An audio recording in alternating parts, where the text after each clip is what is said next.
ನಮ್ಮ ಮಂಗಳೂರಿಗೆ 10 ರೂಪಾಯಿ ಕೊಡ್ಲಿಕ್ಕೆ ಅವನು ಯಾರು? 7 ವರ್ಷದಿಂದ ಫುಡ್ಡಿನ ನಮ್ಮದು ಸ್ವಿಗ್ಗಿದು ಡೆಲಿವರಿ ಬಾಯ್ ಇರೋದ್ರಿಂದ ಸ್ವಿಗ್ಗಿ ಉಂಟು ಮಂಗಳೂರಲ್ಲಿ. 7 ವರ್ಷದ ಸ್ವಿಗ್ಗಿದು ಫುಡ್ಡಿದು ಡೆಲಿವರಿ ದುಡ್ಡ ಕಾರಣ ಇನ್ಸ್ಟಾ ಅಂತ ಹೇಳೋದು ಸಂಸ್ಥೆ ಬಂತು, ನಮ್ಮ ಹಣದಿಂದ ಬಂದಿರೋದು. ಅಂದರೆ ನೋಡಲಿಕ್ಕೆ ಹೇಳಿದರೆ ನಮಗೆ ಆರ್ಡರ್ ಕೊಡ್ತಾರೆ ಅವರು 35 ರೂಪೀಸ್, ಮತ್ತು ಹತ್ತಿರದಕ್ಕೆ 15 ರೂಪೀಸ್. ಹೋಗಿ ಬರಲಿಕ್ಕೆ ಒಂದು 15 ರೂಪೀಸ್ನಲ್ಲಿ ಒಂದು ಆಟೋನವನ್ನು ಸಹ ಹೋಗೋದಿಲ್ಲ. ಅಂದರೆ 1 ಕಿಲೋಮೀಟರ್ಸ್ ಎಲ್ಲ ಹೋದರೆ 4 ಕಿಲೋಮೀಟರ್ಸ್ ಹೋಗಿ ನಾವು ವಾಪಸ್ ಪುನಃ ಬಂದರೆ ನಮಗೆ ಹಣ ಇಲ್ಲ. ಕ್ಯಾನ್ಸಲ್ ಮಾಡಿದ್ದಾರೆ ಕಸ್ಟಮರ್. ಹೋಗಿ ಅಲ್ಲಿ ಕ್ಯಾನ್ಸಲ್ ಮಾಡಿ ಇಲ್ಲಿ ಬಂದು ಇಲ್ಲಿ ಅರ್ಧ ಗಂಟೆ ನಿಂತು ಸಹ ನಮಗೆ ಎಂಥ ಸಿಕ್ಕುವುದಿಲ್ಲ ಇನ್ಸ್ಟಾಮಾರ್ಟಲ್ಲಿ. ಮತ್ತು ತುಂಬ ಕಷ್ಟ ಉಂಟು ಇಲ್ಲಿ. ಅಂದರೆ ಕಸ್ಟಮರ್ನ ಬಿಲ್ಡಿಂಗ್ಸ್ ಎಲ್ಲ ಹೋದರೆ ನಾವು ಇಲ್ಲಿ ಎಂತ ಹೇಳೋದು, ಇವರು ಡೆಲಿವರಿ ಪಾರ್ಟ್ನರ್ಸ್ ಅಂತೆ, ನಮಗೆ ಪಾರ್ಟ್ನರ್ಸ್ ಅಂತ ಹೇಳಿದ್ದಾರೆ. ಬಟ್ ನಮಗೆ ಬಿಲ್ಡಿಂಗ್ಸ್ನಲ್ಲಿ ಹೋದರೆ ನಾವು ಇನ್ಸ್ಟಾಮಾರ್ಟ್ ಅವರ ಗ್ರೋಸರಿ ತಗೊಂಡು ಹೋಗುವಾಗ ಅಲ್ಲಿ ವಾಚ್ಮೆನ್ ಎಲ್ಲರೂ ಅಲ್ಲಿ ಲಿಫ್ಟ್ನಲ್ಲಿ ಸಹ ಬರೆದಿಟ್ಟಿದ್ದಾರೆ ಎಂತ ಸೇಲ್ಸ್ಮೆನ್ಸ್ ಇವರೆಲ್ಲ ಸರ್ವಿಸ್ ಲಿಫ್ಟಲ್ಲಿ ನಾವು ಹೋಗಬೇಕು. ಅದು ಎಷ್ಟು ಡಸ್ಟ್ ಇರ್ತದೆ, ಎಷ್ಟು ಇದಿರ್ತದೆ. ನಿಮ್ಮ ಫುಡ್ಡನ್ನೆಲ್ಲ ನಾವು ತಗೊಂಡು ಹೋಗೋದು, ಅದು ಹೇಗೆ ಡಸ್ಟಿನ ಲಿಫ್ಟಲ್ಲಿ ನಮಗೆ ಹೋಗಲಿಕ್ಕೆ ಹೇಳೋದು? ಅಲ್ಲಿ ವಾಚ್ಮೆನ್ ಅವರು ನಮಗೆ ಅಂತ ನಾವು ಕೆಲಸದವರವರದು ಅಲ್ಲ, ನಾವು ಇಲ್ಲಿ ಇನ್ಸ್ಟಾಮಾರ್ಟ್ ಪಾರ್ಟ್ನರ್ಸ್ ಅಲ್ಲ ಇವರದು. ಆಗ ಪಾರ್ಟ್ನರ್ಸ್ ಆದರೆ ನಮಗೆ ಇದು ಬೇಕಲ್ಲ ನಮಗೆ, ಅದಿಲ್ಲ, ಒಂದು ಇಜ್ಜತ್ ಇಲ್ಲ, ಏನಿಲ್ಲ ಅಲ್ಲಿ.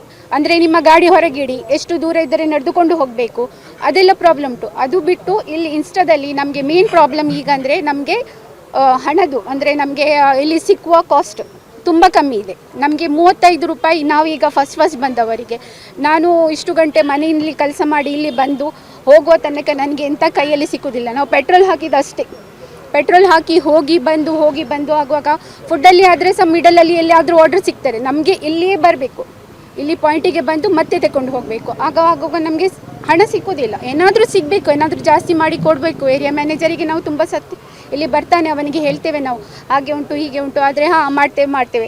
ಜಸ್ಟ್ ಸರ್ಚ್ ಒಂದೊಂದು ಸಲ 20 ರೂಪಾಯಿ 15 ರೂಪಾಯಿ. ಈಗ ಇಲ್ಲಿ ಬಂದಿದ್ದರೆ 40 ರೂಪಾಯಿ ಸರ್ಚ್ ತೋರಿಸ್ತಾ ಇದ್ದಾರೆ. ಅದು ಸಹ ಒಂದೊಂದು ಸಲ 5 ರೂಪಾಯಿ ಸರ್ಚ್ ಅಂತೆ. 5 ರೂಪಾಯಿ ಸರ್ಚ್ ಒಂದು ಅರ್ಧ ಗಂಟೆ 10 ನಿಮಿಷ ಸಹ ಇರುವುದಿಲ್ಲ ಒಂದೊಂದು ಸಲ, ಜಾಸ್ತಿ ಸರ್ಚ್ ಇದ್ದಾರೆ. ಅದು ನಾವು ಸರ್ಚ್ ಅಂತೇಳಿ ಬಂದು ಒಂದು ಆರ್ಡರ್ ಕೊಟ್ಟು ಆ ಲಿಫ್ಟಿಗೆ ಹೋಗಿ ಮೇಲೆ ಬಂದು ಕೆಳಗೆ ಬರುವ ತನಕ ಇಲ್ಲಿ ಸರ್ಚ್ ಮುಗೀತು. ಏನು ಅನ್ಯಾಯ ಆಗ್ತದೆ ಅಂದರೆ, ಈಗ ಇನ್ಸ್ಟಾ ಸ್ವಿಗ್ಗಿ ಒಂದೇ ಓಕೆ, ಮತ್ತು ಝೊಮ್ಯಾಟೊ ಕೂಡ ನಮ್ಮ ಜೊತೆನೇ ಇದೆ. ಆದರೆ ನಮಗೆ ಈಗ 6 ವರ್ಷದಿಂದ ಒಂದೇ ರೇಟ್ ಕಾರ್ಡಲ್ಲಿ ನಡೀತಾ ಇದೆ, 10 ರೂಪಾಯಿ ಮತ್ತು 20 ರೂಪಾಯಿ. 6 ಕಿಲೋಮೀಟ್ರ್ ಹೋದರೂ 10 ರೂಪಾಯಿನೇ, 10 ಕಿಲೋಮೀಟ್ರ್ ಹೋದರೂ 60 ರೂಪಾಯಿ ಸಿಗೋದು. 6 ವರ್ಷದಿಂದ 1 ರೂಪಾಯಿ ಹೆಚ್ಚು ಕೊಡ್ತಾ ಇಲ್ಲ ಕಂಪನಿ. ಅರ್ಥ ಆಯ್ತಾ? ಒಂದು ದಿನಕ್ಕೆ ನಾವು 13 ಗಂಟೆ ಲಾಗಿನ್, 10 ಗಂಟೆ ಲಾಗಿನ್ ಮಸ್ಟ್ ಇದೆ. 600 ರೂಪಾಯಿ ಕೂಡ ಅರ್ನಿಂಗ್ ಆಗಲ್ಲ. ಇಲ್ಲೇ ಮ್ಯಾನೇಜ್ಮೆಂಟ್ಗಳು ನಮ್ಮನ್ನು ತಿರುಗಿ ನೋಡಲ್ಲ, ಕೇರ್ ಮಾಡಲ್ಲ. ನಾವು ಹೋದರೆ ಮೀಟ್ ಆಗಲ್ಲ, ನಮ್ಮನ್ನು ಮೀಟ್ ಆಗೋಕ್ಕೆ ಬರಲ್ಲ. ಅವರು ಹೇಳೋದು ನಮ್ಮ ಕೈಯಲ್ಲಿ ಏನಿಲ್ಲ, ಸೆಂಟ್ರಲ್ ಟೀಮ್. ಸರಿ, ಸೆಂಟ್ರಲ್ ಟೀಮನ್ನು ಮಂಗಳೂರಿಗೆ ಇವರು ತರ್ತಾ ಇಲ್ಲ. ನಾನು ಮೊನ್ನೆ ನನ್ನ ಮ್ಯಾನೇಜರ್ಗೆ ಕೇಳಿದ್ದೇನೆ, ನಿಮ್ಮ ಕೈಯಲ್ಲಿ ಆಗಲ್ಲ ಎಗ್ರಿ, ಸೆಂಟ್ರಲ್ ಟೀಮನ್ನು ಮಂಗಳೂರಿಗೆ ತರೋಕ್ಕೆ ನಿಮ್ಗೆ ಯಾಕೆ ಟೆನ್ಷನ್? ಈಗ ನಮ್ಮ ಪ್ರಾಬ್ಲಮ್ ಕ್ಲಿಯರ್ ಆಗಬೇಕಿದ್ರೆ ಸೆಂಟ್ರಲ್ ಟೀಮ್ ಮಂಗಳೂರಿಗೆ ಬರಬೇಕು. ಅರ್ಥ ಆಯ್ತಾ? ಸೆಂಟ್ರಲ್ ಟೀಮ್ ಮಂಗಳೂರಿಗೆ ಬರದೆ ಇನ್ಸ್ಟಾ ಓಪನ್ ಆಗಲ್ಲ. ಫುಡ್ಡಿದು ಸೆಂಟ್ರಲ್ ಟೀಮ್ ಮಂಗಳೂರು ಬರದೆ ಇನ್ಸ್ಟಾ ಓಪನ್ ಆಗಲ್ಲ. ಅರ್ಥ ಆಯ್ತಾ? ಇನ್ನು ಝೊಮ್ಯಾಟೊದ ವಿಷಯ ಬೇರೆನೇ ಉಂಟು, ಅದು ಇನ್ನೊಂದು ಪ್ರೆಸ್ ಮೀಟ್ ಉಂಟು ಝೊಮ್ಯಾಟೊದ ಬಗ್ಗೆ, ನಾಳ್ದಾಗ ಹೇಳ್ತೇವೆ ನಾವು. ಹಾಗೆ ಯಾಕೆಂದರೆ ಅವರು ನಮ್ಮಕ್ಕಿಂತ ಸೋತೋಗಿದ್ದಾರೆ ಅವರು. ನಮಗೆ ಅಟ್ಲೀಸ್ಟ್ ಆಫೀಸ್ ಆದರೂ ಇದೆ, ಇವರಿಗೆ ಒಂದು ಆಫೀಸು ಇಲ್ಲ, ಫ್ಲೀಟ್ ಮ್ಯಾನೇಜರು ಇಲ್ಲ. ಇದ್ದಾರೆ ಅಂತ ಕಂಪನಿಯವರು ಹೇಳ್ತಾರೆ, ಬಟ್ ನೋಡಿದವರು ಯಾರು ಇಲ್ಲ. ಫೋನ್ ಅಂತ ತೆಗಿಯಲ್ಲ. ಬೇರೆ ಕಡೆ ರೇಟ್ ಕಾರ್ಡ್ ಇದೆ. ಯಾಕೆಂದರೆ ಬೆಂಗಳೂರನ್ನು ಕಂಪೇರ್ ಮಾಡಿ ನಾನು ಏರಿಯಾ ಮ್ಯಾನೇಜರ್ಗೆ ಹೇಳುವಾಗ ಅವರು ನನಗೆ ಹೇಳಿದ್ದೇನೆಂದರೆ, ಬೆಂಗಳೂರದ ಬಗ್ಗೆ ನೀವು ಮಾತಾಡಬೇಡಿ, ಬೆಂಗಳೂರನ್ನು ಕಂಪೇರ್ ಮಾಡಬೇಡಿ, ಮಂಗಳೂರಿಗೆ ನಾವು 10 ರೂಪಾಯೇ ಕೊಡೋದು ಅಂತ.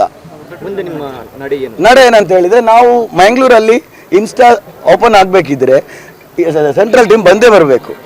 ಯಾಕೆಂದರೆ ಫ್ಲೀಟ್ ಮ್ಯಾನೇಜರಿಂದ ಪ್ರಾಬ್ಲಮ್ ಸಾಲ್ವ್ ಮಾಡುವಾಗಿಲ್ಲ. ಅವರು ಹೇಳೋದು ನಮ್ಮ ಹತ್ರ ಇಲ್ಲ ಅಂತ. ಅಲ್ಲ, ಈಗ ನೀವು ಬಾಯ್ಕಾಟ್ ಮಾಡಿದ್ದೀರಾ, ಸ್ಟಾಪ್ ಮಾಡಿದ್ದೀರಾ? ಅಂದರೆ ನಾವು ಒತ್ತಾಯಪೂರ್ವಕ ಅಲ್ಲ, ಅವರವರ ಸ್ವಇಚ್ಛೆಯಿಂದ 100ಗೆ 100 ಲಾಗೌಟ್ ಅಲ್ಲಿ ಇದ್ದಾರೆ. ಇನ್ಸ್ಟಾದವರು 100ಲ್ಲಿ 100 ಲಾಗೌಟ್ ಅಲ್ಲಿ ಇದ್ದಾರೆ ಎಲ್ಲರೂ. 3 ಡೇಸ್ ಸಕ್ಸಸ್ಫುಲಿ ಕ್ಲೋಸ್ಡ್ 3 ದಿನದಿಂದ. ಅದು ನಾಳೆ ನೈಟ್ ತನಕ ನಾವು ನೋಡ್ತೀವಿ.